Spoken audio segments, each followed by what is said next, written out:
Ladies and gentlemen, thank you so much for listening to my speech. Now, I'll be talking about the transformation of criminality, and it is a topic that I find extremely interesting because it has evolved in the most interesting and the most devastating ways. Now, to really understand the way in which crime has evolved, we need to understand the way in which we humans have evolved. Now, we all have evolved through facing problems that the human brain then was able to adapt to. Thus, we have come a long way from our prehistoric ancestors.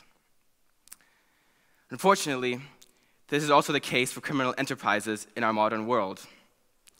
As through increased government activity and suppression for illegal activities, criminals have now become intelligent and have adapted, thus increasing their sustainability. Now, to really understand the concept of crime, we really have to categorize it into two very, very broad sections. There's organized crime, which kind of works on a supply and demand chain where goods are being sold to people who want these goods. Goods such as drugs and humans. And then there's theft. Now, theft, as stated, works not in the underworld economy, but rather steals a source of money without giving anything in exchange. Thus, bank robberies, jewelry store robberies, and drugstore robberies are a common virtue of this enterprise. But first, let's move on to organized crime. For this aspect, I'll be using the example of Pablo Escobar. Now, Pablo Escobar was a very, very prominent figure in the society of Colombia. He was a notorious good doer who funded a lot of housing compounds, as well as making the first football stadium in his hometown of Medellin. Now, as you all might or might not know, this individual was the biggest cocaine trafficker in the 1970s, supplying the whole world with pure, uncut Colombian cocaine. But this raises the question, how did such an evil, evil person become such a prominent figure in the society of Colombia? And essentially, he used a method that is now adapted into various other criminal enterprises. The method called, in Spanish, plata o plomo. Now, essentially, what this means is money or lead. Now, Pablo Escobar would effectively bribe politicians in order to keep his reputable image, as well as sustaining and keeping secret his illegal activities. Now, in a very, very poor government, such as the one in Colombia, it is extremely hard to resist such bribes in the prospect of wealth and education for one's children. Thus, a lot of people did accept these bribes, but of course, a few didn't. Now, for those, Pablo had little remorse, as he then shot them with the lead compound found in the bullets. Now, what does this show us? Obviously, this method has been widely adapted and interpreted into various other criminal organizations. It shows us that criminals have now become intelligent. They have realized that there are some flaws in the government, and they have thus taken advantage of it. With the wealth gained from the drug money, as seen by Pablo Escobar, they were able to bribe and pay off their illegal activities, effectively controlling the government that they live in. Now this, judging by your facial expressions, you all look very, very worried. But the second aspect might be even more disturbing, and it is the aspect of theft. Now, we've talked about criminals beginning to bribe politicians, but what have they merged into our own social classes? Now, companies such as Tyco and Adelphia, very good companies that before really contributed to the economy of North America, have been found to be involved in frauds such as security frauds, stock frauds, and it is a trillion-dollar industry. Now, essentially, what they have done and how they have adapted and changed and transformed is, by the way, because of the government suppressing activities such as jewelry store robberies, as well as bank robberies. They have realized that stealing from one's own system is far more profitable and easy to get away with. Now, the biggest problem with every government is really to detect problems internally. Thus, these criminals have realized this and begun to steal and become from the own social class. Now, this is, again, extremely devastating, as all our tax monies and our pension funds are effectively being stolen without anything in exchange. It's absolutely devastating. Now, previously, we've talked about how criminals have bribed. Now they've merged into our own social classes.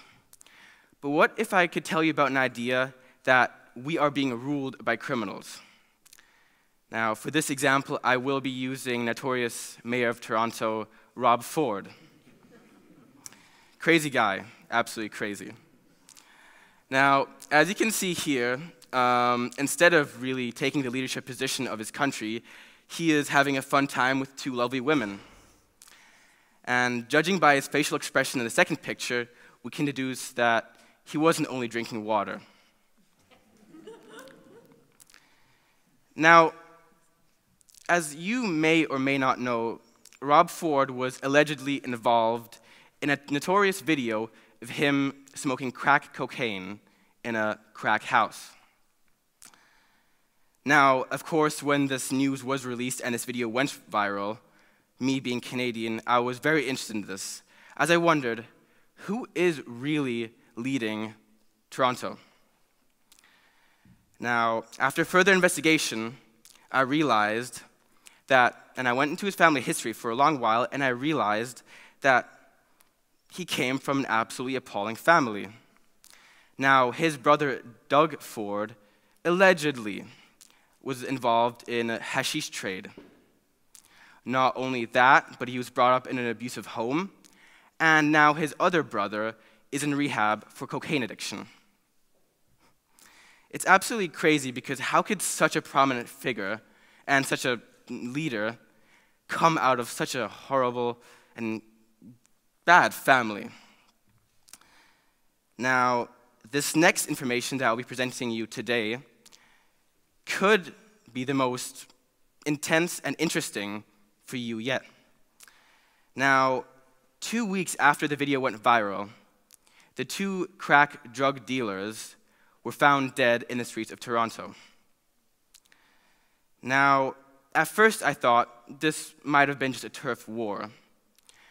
But after I investigated gang activities in Canada, I realized this might not be the case.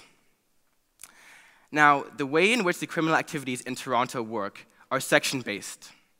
Each gang controls a small portion of the city where they're able to sell drugs or sell humans or what have you. Now, a turf war is created when another gang effectively steals part of their territory, creating short-term money. But that's not the case in Toronto.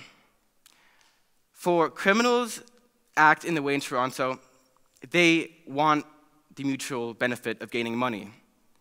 It is in the interest of all these criminals to gain enough money and use non-violent terms, as this would cause deaths, murders, and the awareness and alertness of the government. Now, I'm not saying that Rob Ford is, in fact, a criminal. All I'm saying is that it's extremely interesting to see all these different pieces of evidence correlate to each other. But this raises the question, if these scandals and these facts were to be true, what does that mean for the government in every country? It means that we have become the problem, and that the government is actually using criminal methods to sustain themselves.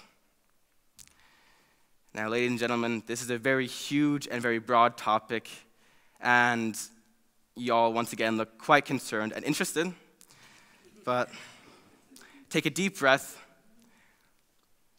Now, we've covered essentially three things. All have criminals transformed. We've concluded that criminals realize that wealth surpasses morals, and thus bribe politicians. Yet they have also realized that stealing from one's own economic system is far more beneficial, as seen by companies such as Tyco and Adelphia. But this evidence that I present to you today might show that criminals are ruling us.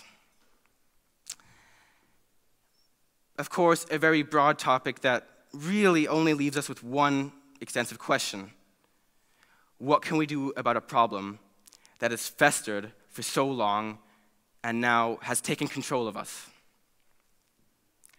Now, I really wish I had a good answer to this, a very smart and logical answer. Unfortunately, I don't. But what I can do is give you some advice, all of you, that you will be able to take home and that you will be able to use and thus contribute to the awareness of crime. Now, I'm talking about empathy, okay? Now, you might be a tiny bit confused now, but let me elaborate. Empathy means putting yourself in some other's shoes. Thus, we need to raise morals and awareness for these crimes. Criminals who do these activities need to realize they're hurting themselves as well as billions of other people.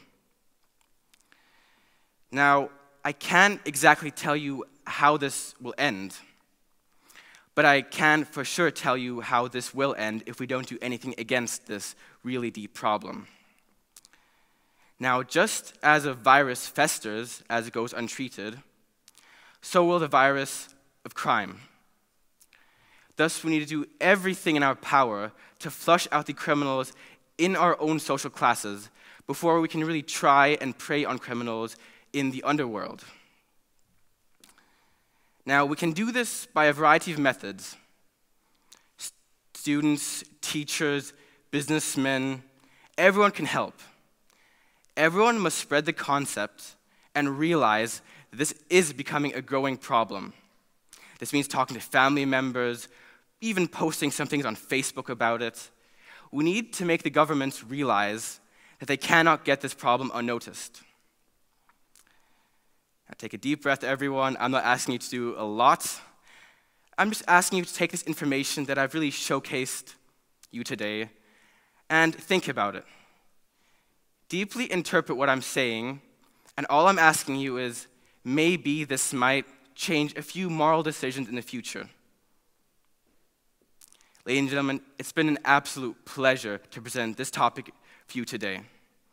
I love presenting this, and it's a passion of mine to really analyze social structures as illegally as well as legally. I hope you guys have a great, great evening. Thank you.